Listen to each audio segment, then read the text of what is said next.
episode offers you invaluable insights that you can apply to elevate in your personal and professional life. Be sure to check out the description below for more details about today's guest. And don't forget to subscribe so you never miss out on the actionable tips and strategies from these experts. Also, you can access exclusive gifts and resources from our experts that will support you on your journey to excellence. Today, we have Miss Ashley. How are you doing? Hey, I'm good. How are you doing today? We're Doing great, doing doing great. great. So tell the audience a little bit about you. How do you help them? And who are your favorite people to serve? Perfect. So, hi everyone. My name is Ashley, and I own a virtual assistant agency called Overwhelm to Organize Virtual Assistants. Specifically, we work with six-figure coaches and consultants, and we provide both admin and social media management service to our clients. Cool, cool. And so actually that's powerful. And I did a bit of a a deeper dive, and I realized you were a school psychologist. So Yes. that's interesting. So what inspired your transition from school psychologist to the founder of a virtual agency? And like how did your previous experience with that shape your new approach to entrepreneurship? Yeah, so I get this question a lot. And people are like, how did you go from being a school psychologist to running a VA agency? But I promise you it's related. So when I first learned about what a virtual assistant even was, I quickly realized that it was a lot of the things that I was already doing on a daily basis as a school psychologist. So as a school psychologist, I'm required to run meetings, prepare for meetings, make sure my calendar is organized, monitor my calendar, make sure I'm pulling students on time for their counseling sessions, following up with teachers, and doing all the things, right? Connecting with teachers, and more importantly, creating a safe space for my students, teachers, and parents to, open up and share the most vulnerable parts of either their child, their experience, etc. And I literally just transferred those same skills into running my virtual assistant agency. And as a virtual assistant, you are your client's right hand, right? They're the CEO and they're leaning on you to be reliable, trustworthy, and competent, to perform the duties that they're paying you to do. And I have to create that space. I have to run meetings. I have to be organized. I have to get my clients organized. Hence why my business is called Overwhelm to Organize. And a lot of those skills were completely transferable. It's things that I was already doing. And I took a deep look within myself and I was like, I can do this for myself. And within 9 months of business, I was able to leave at the end of last school year. So in June of 2023 to run my business full time. So that was my transition story. Congratulations. Thank you. So, what are some of the things that whenever you first, what are the common things that you know that immediately people tend to need to organize within their business? And what are some of the things that people try to organize but it doesn't work? So immediately one of the top services that most of my clients come to me for is email management. So a lot of people, they're like overwhelmed by their email or they have so many different accounts and it's so hard for them to keep track of. There's a lot of junk in there. There's a lot of promotional emails in there. And they're like, I'm missing opportunities because I can't reply to people. I'm missing out on leads that are reaching out to me because I'm not responding to them in a timely manner, and they're constantly losing things and not knowing like even how to manage their inbox because it's just so overflowed. So a lot of clients come to us to either like clean up their email, organize it, and really help them get back on track without missing anything. And we're monitoring their emails on like a daily basis to let them know like, hey, such and such reached out to you with such and such inquiry, right? This is a high priority for you to respond. And even something as small as that is like a big, like a huge like weight lifted off of their shoulders because they're finally like, I can finally see things. I can finally follow up with people and I can finally say yes to new opportunities, because now I'm actually aware of them and they're not just like lost in my email. Yeah, Are, nice. are there things that people want to delegate, but they can't delegate. It's like, no, you still need to manage this part of your life. So, so when it comes to delegating, it isn't as like clear cut, and it depends on what the service is or what the task is. So certain things like our clients, they can delegate 100% of, and other things they can't. Like it's like even if we come in and we do the first 90%, we still need you to come in and do that final 10. And that final 10 can simply be reviewing what we've already done, approving what we've already done, and giving us the okay, like, okay, this is good to post, this is good to send out, this is good to reply to this client on my behalf. So they still have to come in at the end and give the okay, at least in the beginning. Some of my clients, we've been together for over a year now, and we're at the point where it's like, I trust your judgment. I know you got it. Go ahead. I don't even need to look at it. So it definitely just depends on one, who you're working with and knowing who you're working with, and two, your client trusting you and giving you the autonomy to make those executive decisions. Because at the end of the day, we are the ones that are representing their business. So we want to make sure that we're doing so with integrity and the way that they would. Love it, love it.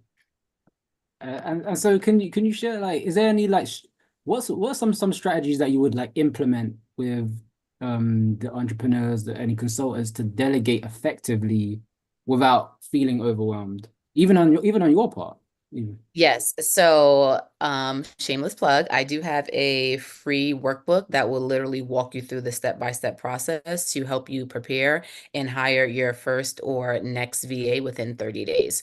So, in that workbook, and this is something that I also speak about a lot in my content, is you need to start with these 3 steps. So, the first thing that you need to do is get clear on all of the things that you do on a daily basis. So, what are those repetitive tasks that you do on a daily basis?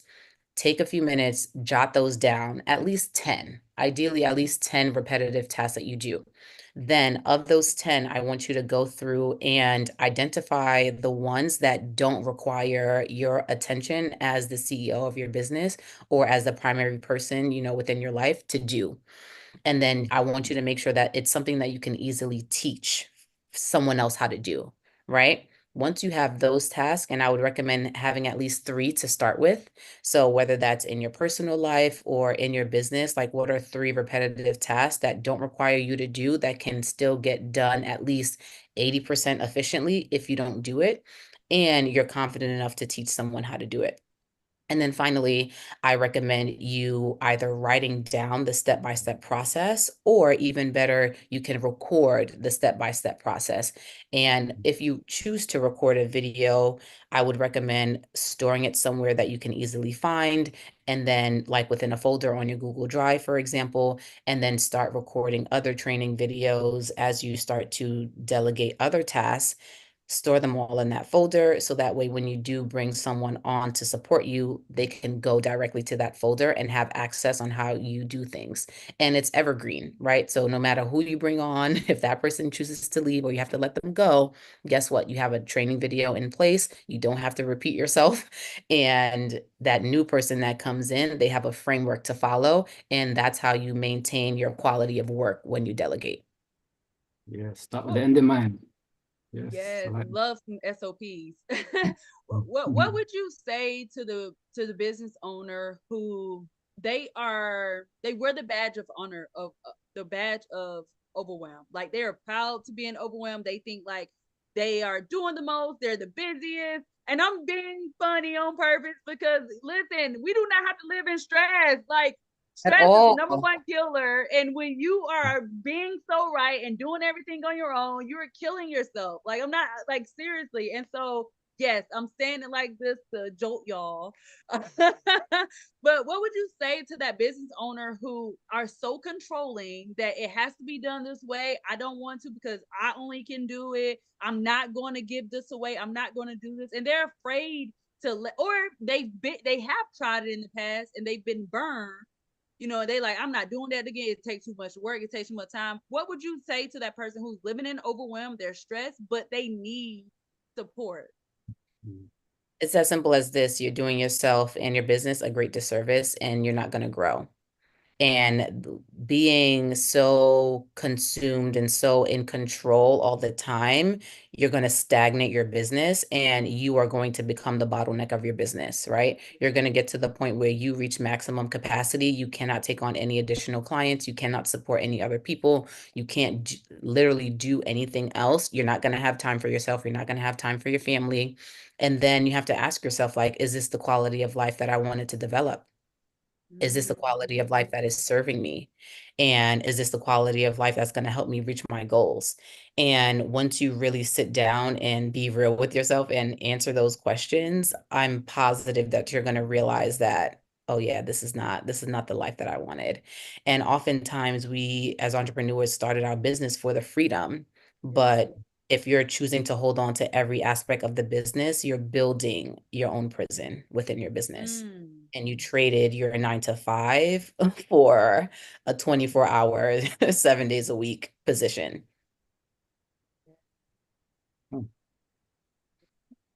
Boom. And honestly, like that's why like we highlight self-sabotage, because we think that like, no, I'm gonna be more effective, I can do it faster, only, and we wear that, but really it's a form of sabotage. And not knowing, or we haven't seen, we haven't seen it, or we just don't know, or sometimes it is about that control and being right. But what you're saying is like with your service, like it's not the only way. I do want to ask you this, because I know you, part of your business service is really helping people on social media. Mhm. So now my question for you is, what about the people who are not taking advantage of social media? Like for the people who feel like, no, I'm not like that. Like it's not for Mhm. me. Why is building on social media so important?